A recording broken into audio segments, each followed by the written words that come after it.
Okay, I got this new smoke detector about 3 days ago. It is a PI personal smoke alarm model 8710 personal smoke detector. I believe besides Enlind, I am the only collector to actually have this model. It is very rare. So yeah, and I believe it's pretty old too.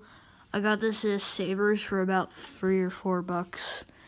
So yeah, I'll show you how it does. It already has batteries in it. As you can see, I have it turned to off right now. If I turn it to on, red light turns on, but it does not go off. In order to get it to go off, you have to turn it back to off and then test. And it does a very, very weird coding. Look, listen.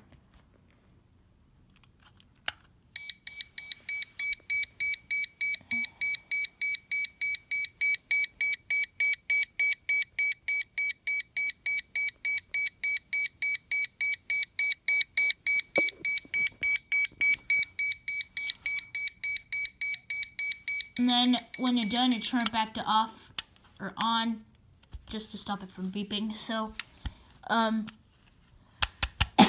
it's the PI Personal Smoke Alarm 8710.